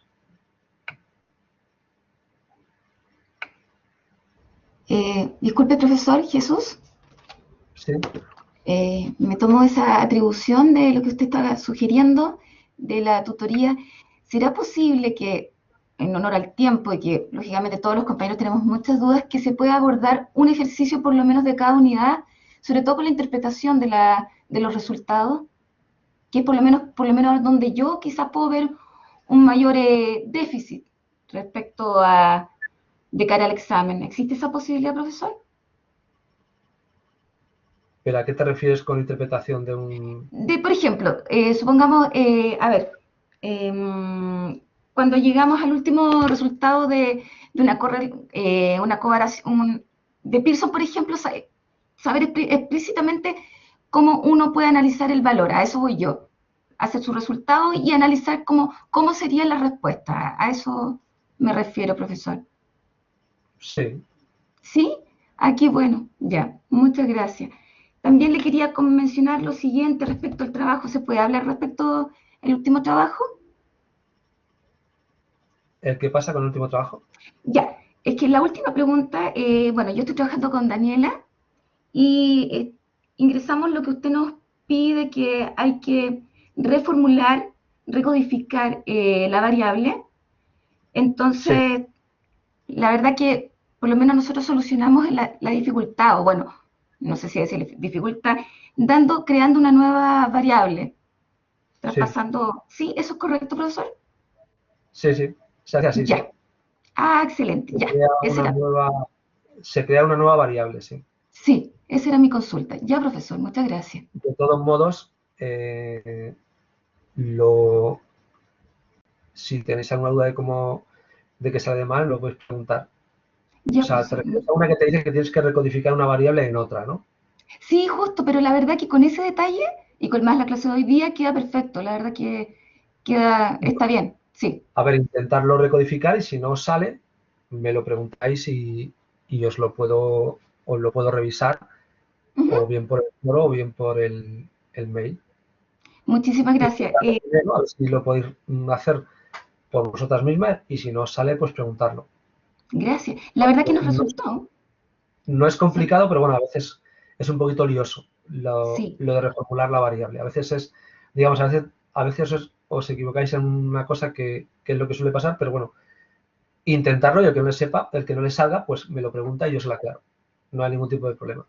Gracias, profesor. Muchas gracias. Vale. Jesús, Bueno, Jesús, perdonas sí, un segundo. Esta tutoría que todo el mundo nos ha encantado y la idea de Carolina ya ha sido como la bomba, lo de hacer lo que ella te ha propuesto, ¿podría ser otro día que no sea el martes? Ahora ya no tienes clase. Es porque el martes tenemos una reunión con Karen, la coordinadora, a las 6. Nos ha enviado un mail. Y entonces era para no solapar y dejar a Karen colgada porque todo el mundo va a estar aquí porque le interesa aprobar el examen. Y entonces para que ella no se quede sola.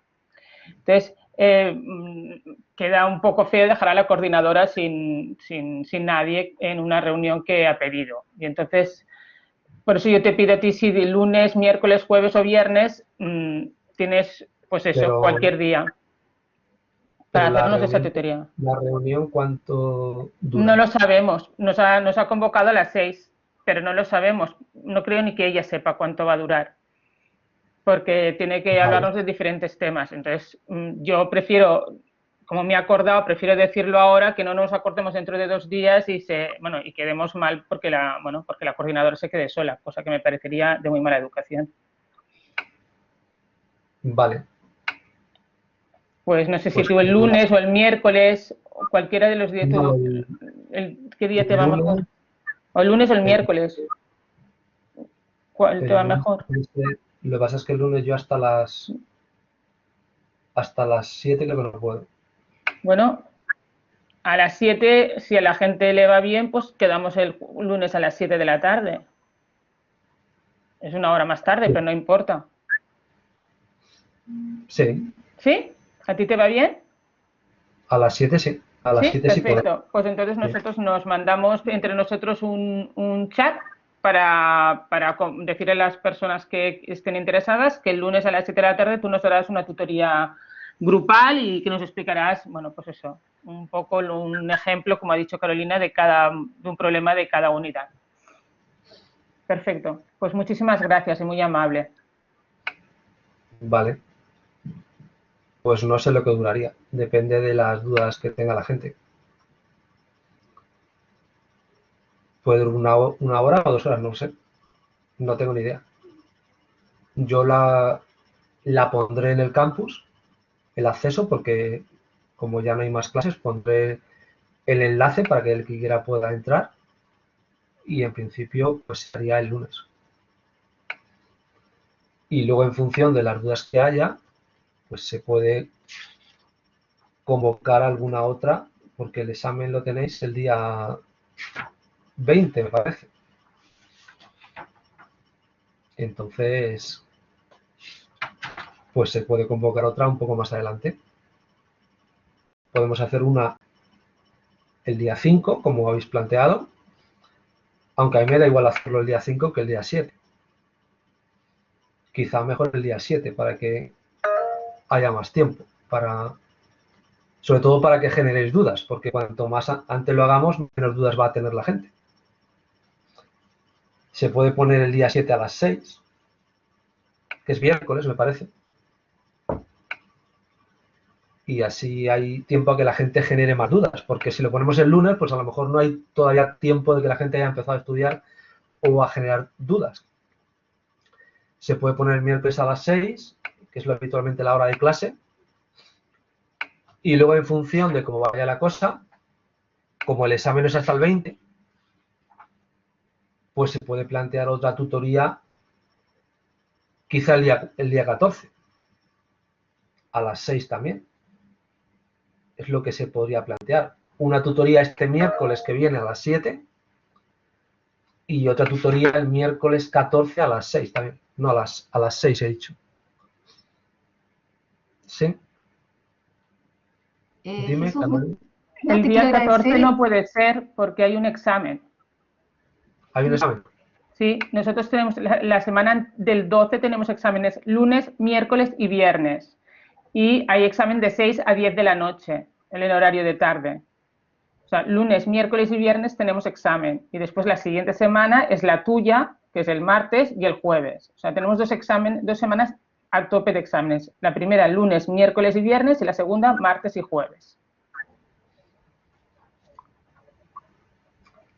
Bueno, pues ponemos el 7 en primera. Si vamos con el 7 y a ver cómo funciona y entonces si la tenemos que meter por medio ya lo miramos entre todos. ¿Te parece? A ver si el 14 tenéis examen.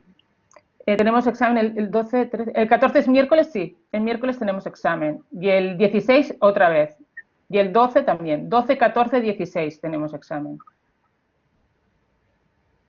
Vale, podría ser el 15 a las 7. Lo que pasa es que el 15 yo no puedo hasta las 7, a no ser que sea por la mañana, que a mí me da igual. Lo que pasa es que por la mañana, en teoría, hay menos No gente que puede. no las personas que están durmiendo, que están en el otro lado del No, nos charco, no levantamos. pueden. No, sí, nos levantamos, Eva, me levanto. Carolina, qué mona. Estaba Por pensando en favor. vosotras.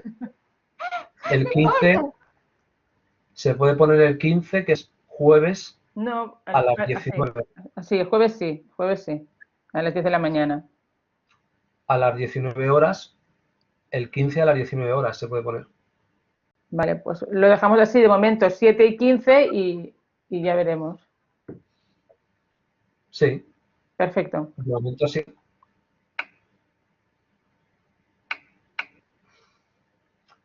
Vale, pues en principio nos veríamos el miércoles a las 6, el día 7, a las 18 horas, a las 6 de la tarde, y luego la otra el 15 a las 19 horas.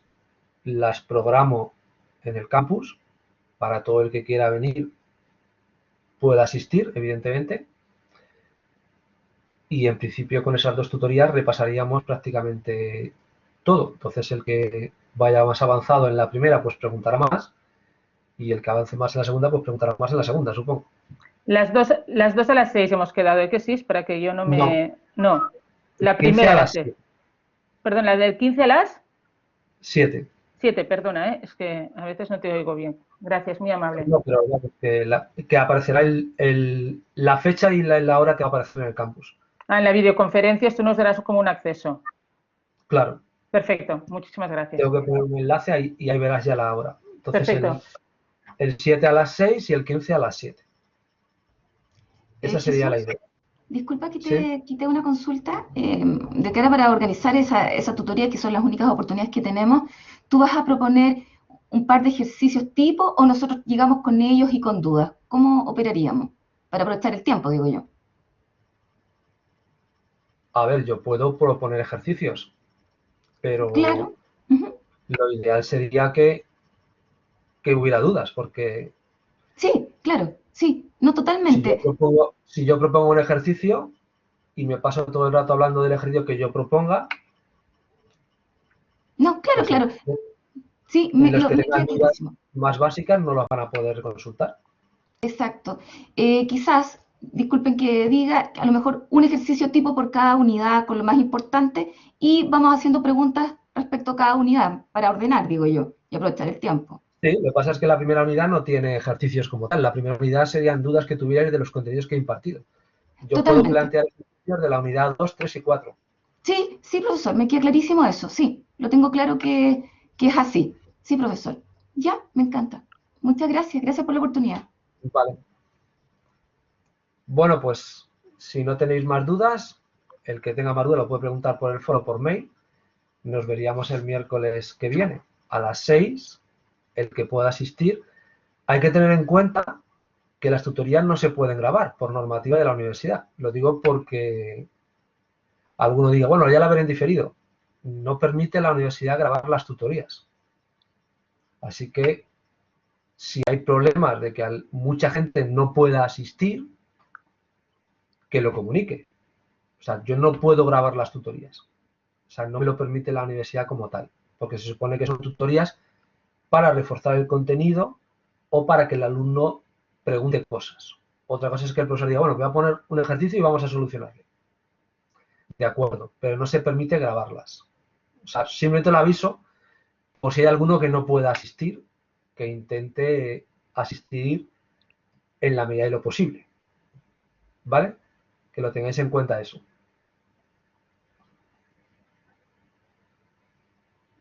Entonces, cuando publique el horario, que ya lo he dicho, si hay mucha gente que no puede asistir a una, pues se puede modificar en ese sentido. Hay margen, o bien ya sabéis las horas que he dicho.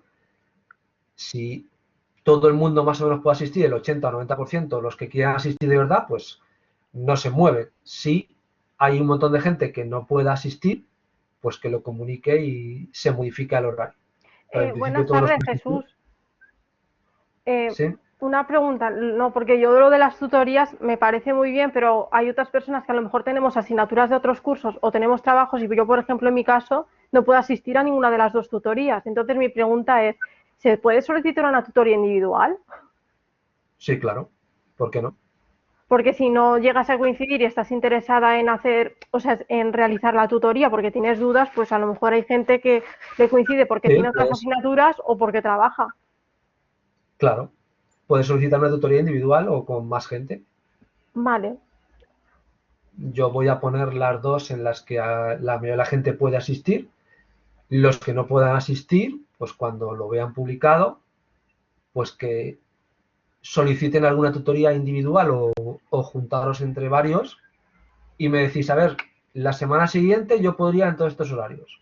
Me indicáis las posibilidades y yo os atendería.